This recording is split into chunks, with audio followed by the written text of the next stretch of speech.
बिस्मिल्लाहिर्रहमानिर्रहीम। BSc class हमारा आज का टॉपिक है डाइपोल मोमेंट।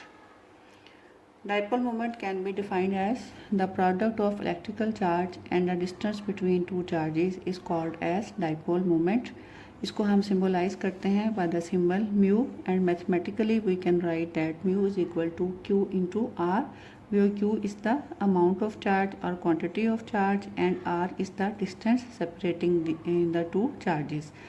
जैसा कि आप डायग्राम में देख रहे हैं, सपोज ये आपके पास एक पॉजिटिव चार्ज है और ये नेगेटिव चार्ज है which are separated through a distance r।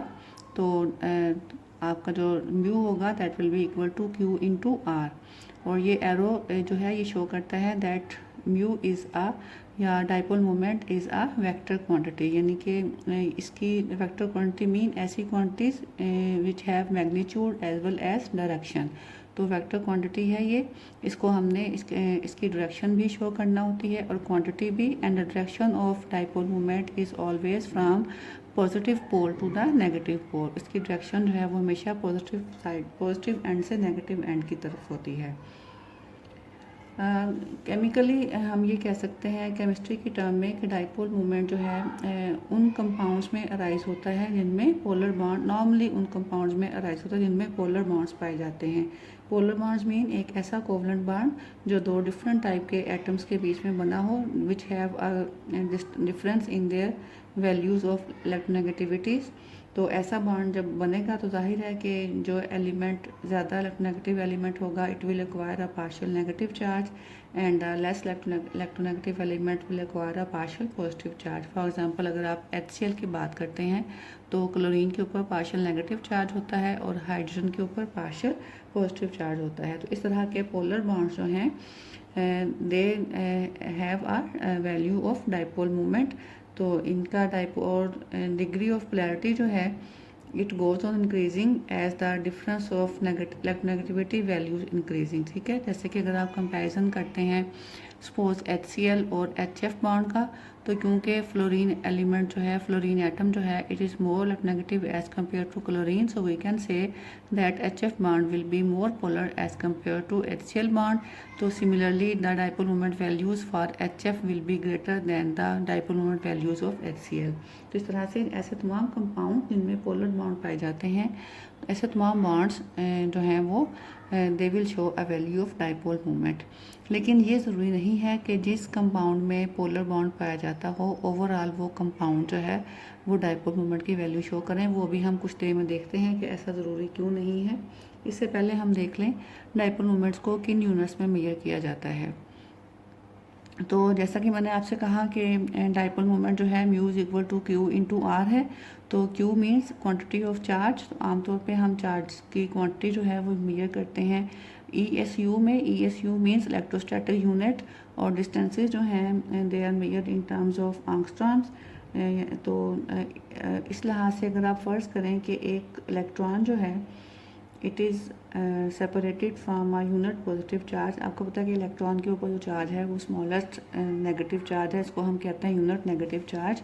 So if an electron is separated from a unit positive charge by a distance of 1 angstrom, तो उसका हम यू कैसे कैलकुलेट कर सकते हैं। एक इलेक्ट्रॉन के ऊपर जो चार्ज होता है that is equal to 4.8 into 10⁻⁻10 ESU। और डिस्टेंस जो है वो हमने कहा 1 एंगस्ट्रॉम। 1 एंगस्ट्रॉम मीन्स 10⁻⁻10 मीटर और सेंटीमीटर्स में वो बनता है 10⁻⁻8 सेंटीमीटर। तो हमने यहाँ पे सेंटीमीटर वाली वैल्यू लगानी है। सो अगर आप इन दोनों को मल्टीप्लाई करें वी गेट 4.8 इंटू 10⁻⁻18 ESU/cm। तो ये ESU/cm जो है it is the specific unit for the measurement of dipole moment. ESU/cm से ही डिवाइड ड्राइव किया गया है and 1 debye is equal to 10⁻⁻18। तो इतना है 10⁻⁻18 ESU/cm। It is called as 1 debye. तो नॉर्मली हम डाइपोल मोमेंट को डिवाइड यूनिट्स में मेजर करते हैं। सो अब यहाँ से हमें ये पता चला कि एक ऐसा इलेक्ट्रॉन जो कि एक प्रोटॉन से या एक यूनिट पॉजिटिव चार्ज से 1 एंगस्ट्रॉम के डिस्टेंस पर है, उसके ऊपर उसका डाइपोल मोमेंट कितना होगा, that will be equal to 4.8 debye. ठीक है। और अगर आप SI सिस्टम की बात करें तो आपको पता है कि SI सिस्टम में हम क्वांटिटी ऑफ चार्ज को मेजर करते हैं कूलम से और डिस्टेंस को मेजर करते हैं मीटर से।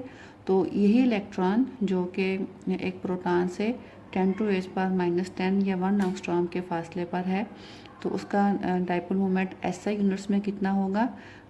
कूलम्स की टर्म में इलेक्ट्रॉन का चार्ज जो है it is equal to 1.602 into 10⁻⁻19 coulombs, और 1 angstrom is equal to 10⁻⁻10 metres, क्योंकि SI सिस्टम में हम डिस्टेंस मेजर करते हैं मीटर से।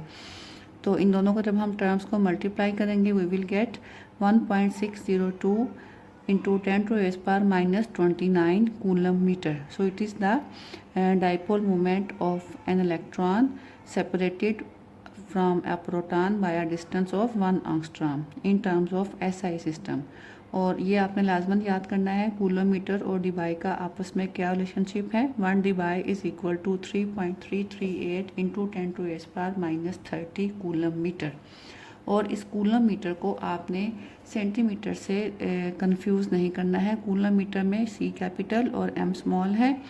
बाज़ बुक्स इसको इसी कन्फ्यूजन से बचने के लिए MC भी लिख देती हैं ताकि ये सेंटीमीटर से कंफ्यूज ना हो। सेंटीमीटर में आप C और M दोनों स्मॉल यूज़ करते हैं, लेकिन यहाँ पे C स्टैंड्स फॉर कूलम, तो जो कैपिटल होता है, और मीटर के लिए सिंबल M जो है वो हमेशा स्मॉल यूज़ किया जाता है। तो ये तो हो गया यूनिट्स ऑफ डाइपोल मोमेंट। अब हम देखते हैं what are the applications of dipole moment measurements. ठीक है, डाइपोल मोमेंट की मेजरमेंट करने के हमें कहाँ कहाँ हम उसको प्रैक्टिकली अप्लाई कर सकते हैं।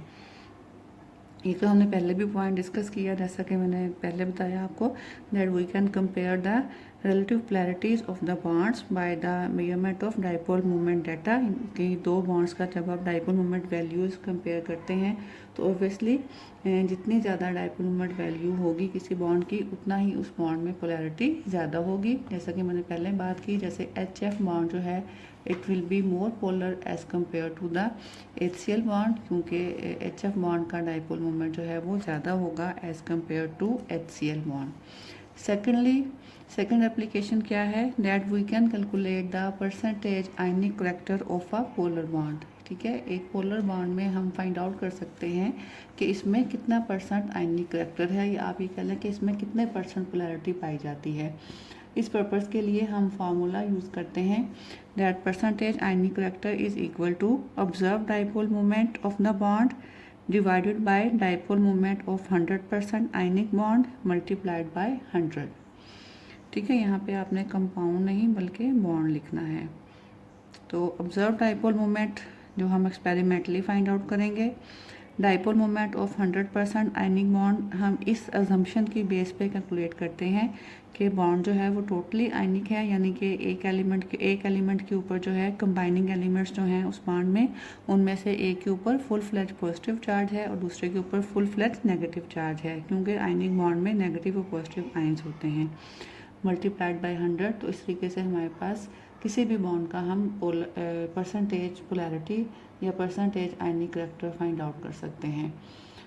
और ये जो 100% आयनिक करेक्टर है, इसमें हम चार्ज से मैंने आपको बताया कि फुल पॉजिटिव चार्ज और full flash negative charge consider किया जाएगा, और distance between the two atoms जो है वो क्या होगा, that will be the bond length. जो बॉन्ड लेंथ है वही distance between the two atoms होगी।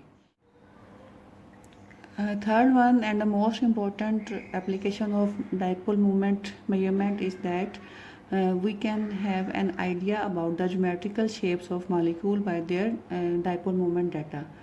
उसमें हम कुछ एग्जांपल्स देखते हैं। फॉर एग्जांपल आपके पास अगर ट्राइएटॉमिक मॉलिक्यूल्स हैं, लाइक कार्बन डाइऑक्साइड है, carbon disulphide, water, sulphur dioxide, ये सब ट्राइएटॉमिक मॉलिक्यूल्स के एग्जांपल्स हैं। तो इनके डाइपोल मोमेंट की मदद से हम गेस कर सकते हैं कि either they have an angular structure और a straight structure, linear structure. For example carbon dioxide का डाइपोल मोमेंट जो है it has been found to be equal to 0। तो ये डाइपोल मोमेंट वैल्यू सजेस्ट करती है कि carbon dioxide must have a linear structure, क्योंकि एक लीनियर स्ट्रक्चर में ही पॉसिबिलिटी है कि क्योंकि एक जो carbon oxygen bond obviously polar bond होगा, so it will be having, this bond will be having some value of dipole moment. लेकिन सिर्फ एक लीनियर स्ट्रक्चर में ही ये पॉसिबिलिटी है कि दोनों बॉन्ड्स का डाइपोल मोमेंट क्योंकि एक्जैक्टली एक दूसरे के इक्वल होगा और अपोजिट डायरेक्शन में होगा, तो because of the vector quantity ये अपोजिट डायरेक्शन में होने की वजह से एक दूसरे को कैंसिल आउट कर देंगे। So net dipole moment of the molecule becomes equal to 0। तो ये पॉसिबिलिटी उसी वक्त आती है जब आपका मॉलिक्यूल लीनियर शेप में हो, क्योंकि अगर सपोज कार्बन डाइऑक्साइड का स्ट्रक्चर जो है हम ये कहें कि लीनियर नहीं बल्कि बेंड स्ट्रक्चर है इस तरह से, तो फिर इसमें कुछ ना कुछ वैल्यू जो है वो डाइपोल मोमेंट की होनी चाहिए, जो कि ये शो नहीं करता। So we are confirm that carbon dioxide is having a linear structure. Same is the case with carbon disulphide. जबकि वाटर मॉलिक्यूल का स्ट्रक्चर जो है वो लीनियर क्यों नहीं है, क्योंकि लीनियर स्ट्रक्चर के फॉर्म में इसका डाइपोल मोमेंट जो है वो 0 होना चाहिए था, but actually it has been found that water shows a dipole moment value equal to 1.85। So it means that water does not have a linear structure but it has a bend structure. तो इन दोनों bonds के जो individual dipole moments हैं उनका sum up जो है वो ये बनता है वेक्टर, इसकी डायरेक्शन ये है और वैल्यू जो है वो 1.85 डिबाई है। सिमिलरली सल्फर डाइऑक्साइड में ये दो बॉन्ड्स जो हैं पोलर हैं, तो इनको जब हम वेक्टोरियल सम के तरीके से सम अप करते हैं इनके डाइपोल मोमेंट को, तो ये डायरेक्शन बनती है डाइपोल मोमेंट की ओवरऑल मॉलिक्यूल का नेट डाइपोल मोमेंट, जिसकी वैल्यू 1.63 डिबाई है। सिमिलरली टेट्राटॉमिक मॉलिक्यूल्स हैं। टेट्राटॉमिक मॉलिक्यूल्स जो हैं they will be having a zero dipole moment only in those cases when they have a perfect triangular shape. ऐसे molecule जिनमें exactly perfect triangular shape होगी, bond angle जो है वो 120 डिग्रीज होगा, ऐसे टेट्राटॉमिक मॉलिक्यूल्स का डाइपोल मोमेंट जो है it will be equal to 0, क्योंकि इस केस में जब 120 का एंगल होगा तो जो नेट डाइपोल मोमेंट बनता है वेक्टोरियल सम से, जब हम इन तीनों बॉन्ड्स का डाइपोल मोमेंट सम अप करते हैं तो वो तीनों एक दूसरे के इफेक्ट को कैंसिल कर देते हैं और हमारे पास नेट डाइपोल मोमेंट जो है it becomes equal to 0 as it has been found in the case of BF3 boron trifluoride का डाइपोल मोमेंट जो है एक्सपेरिमेंटली फाइंड आउट किया गया है, इट इज़ इक्वल टू 0।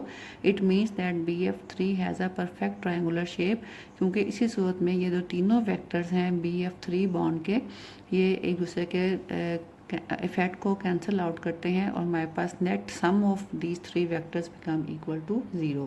तो यहाँ से हमें पता चलता है कि BF3 का स्ट्रक्चर जो है वो ट्रायंगुलर है। इसके मुकाबले में अगर आप देखें अमोनिया NH3, ये भी एक टेट्राटॉमिक मॉलिक्यूल है, लेकिन अमोनिया का स्ट्रक्चर जो है वो एग्जैक्टली ट्रायंगुलर नहीं है। ये हमें कंफर्मेशन जो है वो डाइपोल मोमेंट डेटा से मिलती है। Dipole moment value of ammonia has been found to be equal to 1.47 debye. इसका मतलब ये है कि अमोनिया जो है वो बेंड स्ट्रक्चर रखता है, नॉट अ ट्रायंगुलर स्ट्रक्चर, बल्कि इसके बॉन्ड एंगल जो है वो 120 से डेविएट करते हैं। So that's why the structure is not perfectly triangular and we have a bent structure या pyramidal structure जिसका डाइपोल मोमेंट जो है 1.47 डिबाई आता है। उसके बाद आपके पास एग्जांपल आती है पेंटाटॉमिक मॉलिक्यूल्स की। पेंटाटॉमिक मॉलिक्यूल्स लाइक मीथेन और आपके पास आता है CH3Cl क्लोरोमीथेन।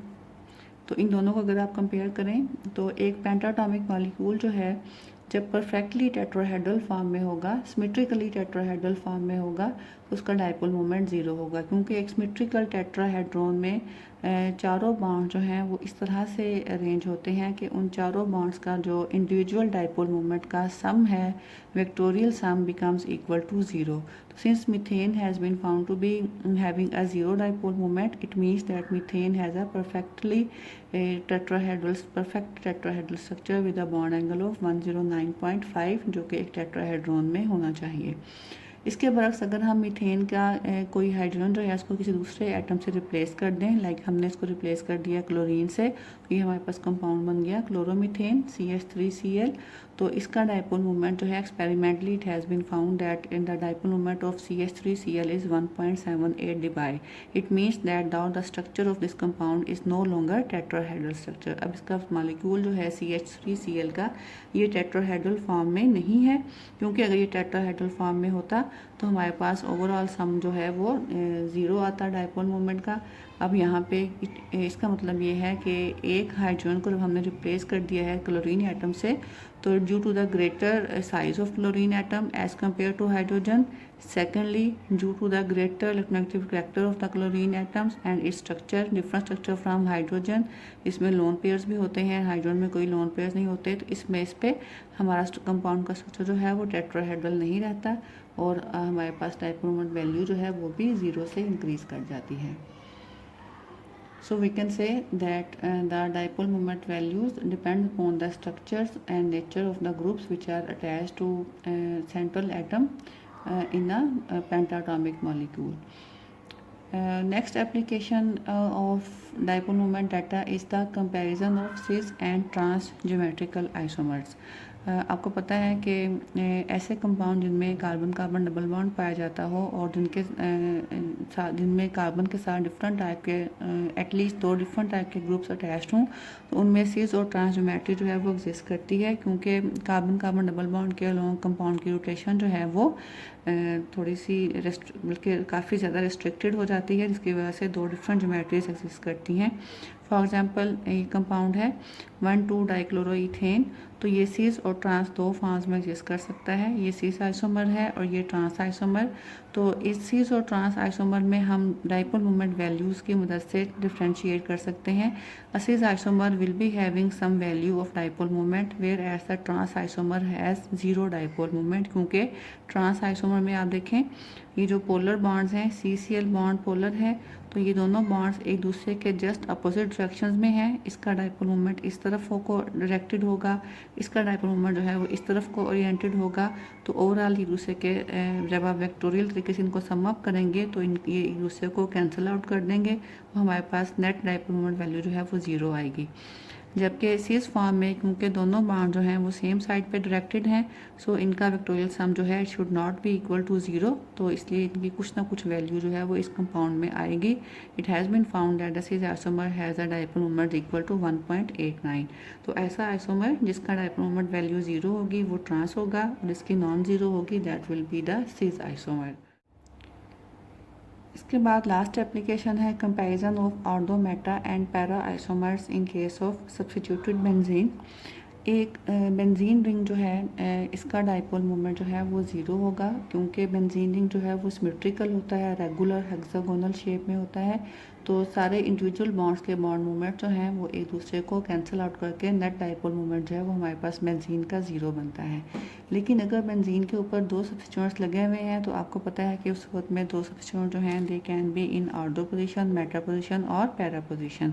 तो इनके डाइपोल मोमेंट वैल्यूज़ को कंपेयर करके हम गेस कर सकते हैं कि कौन सा आइसोमर ऑर्थो, मेटा या पैरा होगा.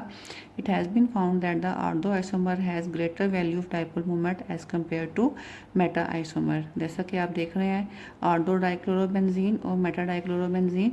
Ortho dichlorobenzene has been found to be having a dipole moment equal to 2.5 debye, जबकि मेटा डाइक्लोरोबेंजीन का डाइपोल मोमेंट जो है वो 1.72 डिबाई है. इसके बरक्स जो पैरा आपके पास आइसोमर है para dichlorobenzene, it will be having a 0 dipole moment, क्योंकि दोनों जो पोलर बॉन्ड्स हैं वो एग्जैक्टली एक दूसरे के अपोजिट हैं, तो एक दूसरे के इफेक्ट को कैंसिल आउट कर देते हैं. तो इस तरह से हम डाइपोल मोमेंट डाटा की मदद से ऑर्थो, मेटा और पैरा आइसोमर्स में डिफ्रेंशिएट कर सकते हैं.